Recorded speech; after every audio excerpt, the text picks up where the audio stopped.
Simpson's की स्थायी लोकप्रियता ने शो में दिखाए गए कई काल्पनिक उत्पादों को वास्तविक दुनिया में साकार कर दिया है। ये उत्पाद, जो शुरू में श्रृंखला के भीतर पैरोडी या व्यंग्य के रूप में बनाए गए थे, निर्मित और बेचे गए हैं, जिससे कल्पना और वास्तविकता के बीच की रेखा धुंधली हो गई है। बजकोला बजकोला, जिसका नारा है दोगुनी चीनी दोगुना कैफीन, लोकप्रिय कोला पेय, विशेष रूप से जोल्ट कोला की व्यंग्यात्मक प्रस्तुति है। 2007 में द सिम्पसन्स मूवी के प्रचार अभियान के हिस्से के रूप में 7-Eleven स्टोर्स को क्विकी मार्ट में बदल दिया गया और ग्राहकों को वास्तविक बज कोला के डिब्बे पेश किए गए। इस रिवर्स प्रोडक्ट प्लेसमेंट ने प्रशंसकों को अपने स्थानीय स्टोर में स्प्रिंगफील्ड का एक हिस्सा अनुभव करने की अनुमति दी। डफ बियर, जो होमर का पसंदीदा पेय है, अमेरिकी मास प्रोड्यूस्ड लेगर्स की पैरोडी है। इसका शुभंकर डफ मैन इसके व्यंग्यात्मक चित्रण में इजाफा करता है। 7-Eleven के प्रचार के दौरान शराब को बढ़ावा देने से बचने के लिए डफ बियर नहीं बेची गई, लेकिन गैर अल्कोहलिक डफ एनर्जी ड्रिंक उपलब्ध कराई गई। अंतर्राष्ट्रीय स्तर पर विभिन्न ब्रूअरीज ने डफ बियर के अपने संस्करण बनाए हैं, हालांकि हमेशा अनुमति के साथ नहीं। उदाहरण के लिए, एक ऑस्ट्रेलियाई ब्रूअरी को 20th सेंचुरी फॉक्स द्वारा बिना अनुमति डफ बियर बनाने के लिए कानूनी कार्रवाई का सामना करना पड़ा। क्रस्टियोज, जो क्रस्टी द क्लाउन द्वारा प्रचारित एक नाश्ते का सीरियल है, 2007 की मूवी प्रमोशन के दौरान हकीकत में बदल गया। माल्टो मील द्वारा निर्मित क्रस्टियोज के डिब्बे चयनित 7-Eleven स्टोर्स में बेचे गए। शो में इस सीरियल को हास्यपूर्ण रूप से खतरनाक वस्तुओं जैसे कि धारदार धातु क्रस्टियो युक्त दिखाया जाता है, जिससे हास्यजनक घटनाएं होती हैं। मालिबू स्टेसी, जो बारबी डॉल की पैरोडी है, लिसा बनाम मालिबू स्टेसी एपिसोड का केंद्र है। यह एपिसोड मीडिया में महिलाओं के चित्रण और ऐसे खिलौनों के युवा लड़कियों पर प्रभाव की आलोचना करता है।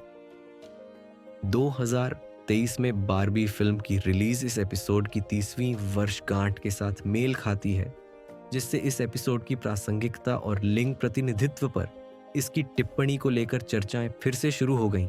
स्क्विशी, क्विकी मार्ट के स्लश ड्रिंक्स असल में वास्तविक जीवन के स्लर्पीज से प्रेरित हैं। 2007 के प्रचार के दौरान 7-Eleven स्टोर्स ने स्क्विशी को कलेक्टिबल कप्स में पेश किया, जिससे प्रशंसकों को इस प्रतिष्ठित पेय का आनंद लेने का मौका मिला। शो में स्क्विशी को हास्यात्मक रूप से संदिग्ध सामग्री और संभावित स्वास्थ्य जोखिमों के साथ दिखाया जाता है, जिससे उनकी कॉमिक अपील बढ़ जाती है। टोमैको, टमाटर और तंबाकू का संकर 1999 के एक एपिसोड से उत्पन्न हुआ, जहां होमर गलती से इस पौधे को बना देता है। इस विचार से प्रेरित होकर एक प्रशंसक ने वास्तव में टमाटर के पौधे को तंबाकू की जड़ों पर ग्राफ्ट कर दिया, जिससे एक वास्तविक टोमैको पौधा तैयार हुआ।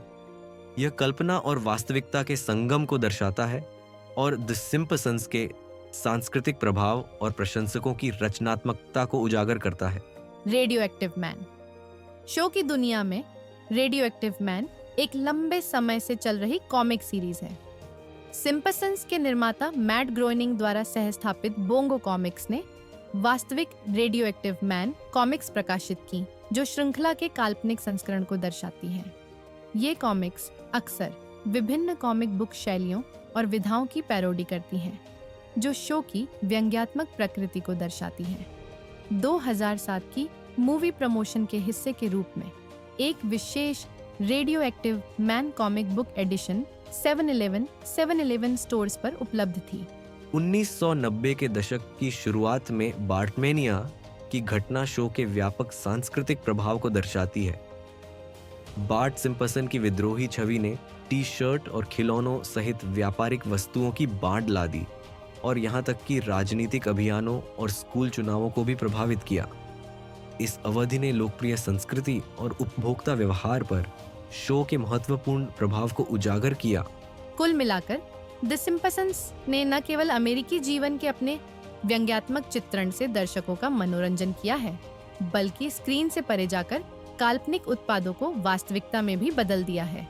ये उत्पाद शो के सांस्कृतिक महत्व और कल्पना और वास्तविकता के बीच की सीमाओं को धुंधला करने की इसकी अनूठी क्षमता का प्रमाण है।